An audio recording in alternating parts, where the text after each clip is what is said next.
আমাদের গরুর দরকার নেই। আমাদের রিকোয়েস্ট এটা মাননীয় সরকারের কাছে, যদি উনি এই গরুটাকে নিষিদ্ধ করে দেয় একেবারে, আর যে বাইরে যে প্রোডাক্ট গুলো ছাড়ছে ওইটাও যদি বন্ধ করে দেয় আমরা খুব খুশি হব। তাহলে আমাদের জাতীয় পশু হিসাবে ঘোষণা করে দিক, এতে আমরা খুব খুশি হব। কোনো সমস্যা হবে না, আমাদের কোনো সমস্যা নেই। এমনি তো ডাক্তার হামেশাই বলছে রেড মিট খেও না, তো বাস আমরা বেঁচে গেলাম। এতে আমরা আরো বেঁচে গেলাম। কি বয়কট করে দিয়েছি আমরা, আমরা গরু খাবোই না। তাহলে কি খাবেন? পোলট্রি খাবো, মাছ খাবো, ডিম খাবো, সবজি চাষ করবো, কোনো টেনশন নেই। আমরা সমস্ত মুসলিম ভাইয়ের জন্য এইটাই বার্তা, যে সরকার যে নিয়মটা করেছে, যে আইনটা করছে, আইনটা একদম মাথা পেতে আমরা নিয়েছি। যাদের ক্ষতি হয়েছে তিনারা বুঝে নিচ্ছে, আমাদের কোনো ক্ষতি নেই। আমাদের গরু কুরবানি থেকে আমরা খাসি দেবো, এই তো কথা। আমরা ওয়াজিব, আল্লাহ পাকের তরফ থেকে আমাদের ওয়াজিব করা হয়েছে কুরবানি, আমরা খাসি কুরবানি দিয়ে দেবো। এখন এখানে ছাগলের কিরকম আমদানি দেখছেন? এখানে আমদানি যতটা তার থেকে বেশি খরিদ্দার, যার জন্য খাসির মাংস এখন 1500 থেকে 1600 টাকা কেজি। দাম বেশি হলে কি করবে গরিবরা? গরিবরা কি করবে? সরকার বুঝবে, আমরা কি বুঝবো? সরকার টাকা দিবে, সরকার টাকা দেবে কি? আপনার নাম? আমার নাম শেখ হাবিবুর রহমান। কোথা থেকে আসছেন? আমি হাওড়া জেলা উলবেড়িয়া থেকে আসছি। তারা ফলত বিভিন্ন রকমভাবে এই সংবিধানের ভিতরেই লুকিয়ে আছে অনেকটা অ্যামিবার মতো। ভাইরাস তো সেরে যায়, মরে যায়, কিন্তু অ্যামিবা আজকে ঘুমিয়ে আছে, 100 বছর পরে আবার জেগে উঠতে পারে। যেমন কুকুরে কামড়ালে জলাতঙ্ক একটা ভাইরাস ঘটিত রোগ, সেরকম এই অ্যামিবার মতো সংবিধানের মধ্যে অনেক কিছু রাখা আছে,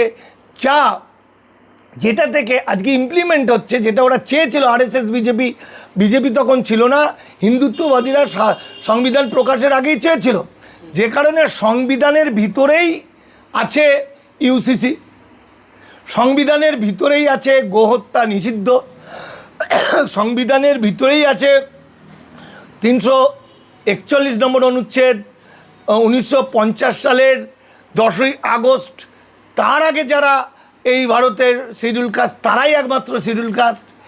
আরও অনেক কিছু আছে যেগুলো আরএসএস ইমপ্লিমেন্ট করছে। বুঝতে হবে যে আরএসএস একটা পৃথিবীর সবচেয়ে বড় সংগঠন, এবং এই সংগঠনটা মুখের কথা নয়, এটা একটা অত্যন্ত শৃঙ্খলাপরায়ণ। তারা তাদের আদর্শ, তাদের নীতির জন্য তারা জীবনের শেষ দিন পর্যন্ত লড়াই করে যেতে পারে। তারা কিন্তু হিন্দুত্ববাদী মনুবাদী, তারা ঋষি মনুকে তাদের শ্রেষ্ঠ আইনজ্ঞ বলে মনে করেন, এবং তারা যে আইনগুলো প্রণয়ন করছে সমস্তটাই সংবিধান অনুসারে, কোনোটা কিন্তু জোর করে করছে না। আজকের শুভেন্দু অধিকারী, আজকে মুখ্যমন্ত্রী কি করবে? আমরা তো ডবল ইঞ্জিন সরকার এনেছি। আগে কি ছিল? আমাদের পশ্চিম যুক্তরাষ্ট্রীয় কাঠামোর মধ্যে থেকেও, যদিও কেন্দ্রের আইন রাজ্য সরকার মানতে বাধ্য, তবুও পশ্চিমবঙ্গ সরকার সে স্বাধীনভাবে অনেক কিছু লড়াই করে তৈরি করত, তাই তো? কিন্তু এখানে শুভেন্দু অধিকারীর ভূমিকাটা কি? শুভেন্দু অধিকারী, এটা ডবল ইঞ্জিন সরকার, কেন্দ্র থেকে অর্ডার দিচ্ছে, সেই অর্ডারটা ইমপ্লিমেন্ট হচ্ছে, অনেকটা চিফ এক্সিকিউটিভের মতো। তার ইচ্ছা অনিচ্ছার সামান্য মর্যাদা থাকতে পারে, কিন্তু পুরোটা নয়। শুভেন্দু অধিকারী যদি ইমপ্লিমেন্ট না করে, তাহলে অন্যজন এসে ইমপ্লিমেন্ট করবে, অশোক কীর্তনিয়ার মতো কেউ এসে ইমপ্লিমেন্ট করবে, তাকে নির্দেশ দেওয়া হচ্ছে, সে পালন করছে। সে এখানে সে কেউ নয়, সে প্র্যাকটিক্যাল কাজ করার একটা বড় সংগঠক, তার অনেক যোগাযোগ, সে সেই জায়গা থেকে দায়িত্ব পেয়েছে, দায়িত্বটা পূরণ করবে, কিন্তু সে কোনোটা নিজের দায়িত্ব দিচ্ছে না। সে কিন্তু আইনের বিষয়গুলো তুলে ধরছে, যেটা দেখুন একটা খুব ইন্টারেস্টিং বিষয়, খুব যদি ভালো করে লক্ষ্য করুন, এই যে বুলডেজার দিয়ে ভেঙে দেওয়া, এই যে এনকাউন্টার তো শুরু হবে, এই যে বুলডেজার দিয়ে ভেঙে দেওয়া, আমরা চোখ বুজে ভাবতে পারছি না যে ঠিক উত্তরপ্রদেশের ছবি দেখছি। উত্তরপ্রদেশে যেটা যোগী আদিত্য করেছিল, দেখুন উত্তরপ্রদেশে ওয়াকফ মামলায় ওয়াকফ আইন হয়ে যাওয়ার পর কিন্তু উত্তরপ্রদেশ সরকার একদম মসজিদ মাজার মক্তব ভাঙা শুরু করেছিল। পশ্চিমবঙ্গ সরকার বলছে আমি ভাঙবো না, ভাঙেনি, কিন্তু সরকার যতদিন ছিল।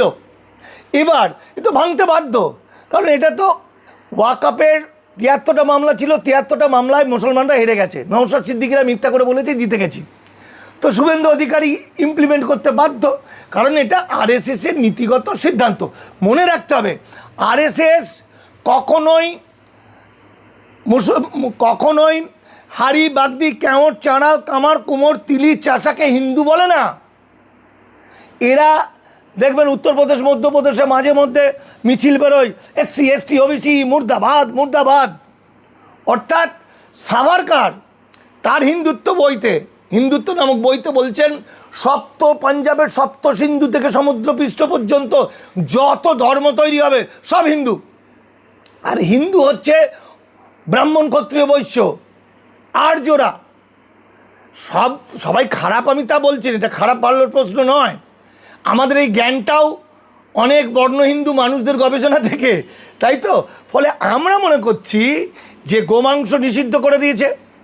আচ্ছা ভাই, নিষিদ্ধ করে দিয়ে সঙ্গে সঙ্গে মুসলমানরা রাগ করে বলে দিয়েছে ব্যাস আমরা গরু কাটবো না। তো গরু যেই কাটবো না বলেছে, এই যে মুসলমানদের অভিমান, আর পারবেও না, তার কারণ হচ্ছে 14 বছরের যে একটা গরু বাঁচে 16, 17, 18 বছর, তো 14 বছর মানে বুড়ি টুড়ি হয়ে যাচ্ছে।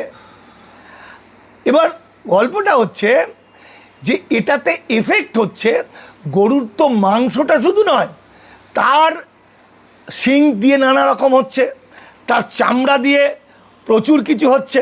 গরুর চামড়া পশ্চিমবঙ্গে শুধু রাজ্য থেকে 5,000 কোটি টাকার বৈদেশিক মুদ্রা আসতো, 700 কোটি টাকার গোমাংস বিক্রি হতো এই কুরবানিতে। হ্যাঁ, আমি যদি তথ্য ভুল বলি, আমি যদি ভুল না বলে থাকি, একটু ভুল হতেই পারে, আমি ওভারঅল যেটা বলতে চাইছি এটা বুঝুন। ফলত এই গরু কিছুই না, গরুকে বিজেপি বলছে তারা মা, গরু আমাদের মাতৃ, ঠিক আছে মা, তাহলে মা যখন বুড়ি হয়ে যায় তাহলে তাকে কাটতে বলবো? আমার বাড়ির মা যখন মায়ের যখন প্রোডাক্টিভিটি কমে যায়, মা যখন অসুস্থ হয়ে পড়ে, বুড়ি হয়ে যায়, আমরা মাকে বিক্রি করে দেবো? মাকে কাটতে দেবো? তাহলে আরএসএস কিন্তু বলেনি যে গোহত্যা নিষিদ্ধ, যেটা বৌদ্ধরা পশু হত্যা নিষিদ্ধ করেছিল, আরএসএস তা বলেনি, বিজেপি তা বলেনি। বিজেপি বলেছে 14 বছরের ওপরে মারো। তাহলে 14 বছর পর্যন্ত মা, 14 বছরের পরে শত্রু, তাই শত্রুকে কেটে খাও। এই যে আরএসএসের দ্বিচারিতা, যেমন 250 কোটি টাকা চাঁদা দিয়েছে গরু রপ্তানি করা কোনো একটা কোম্পানি, যেমন নর্থ বেঙ্গলে, নর্থ ইন্ডিয়াতে, আমাদের আমি বলছি নাগাল্যান্ড, মণিপুর, ওদিকে তো গরুর মাংসটা খুব চলে।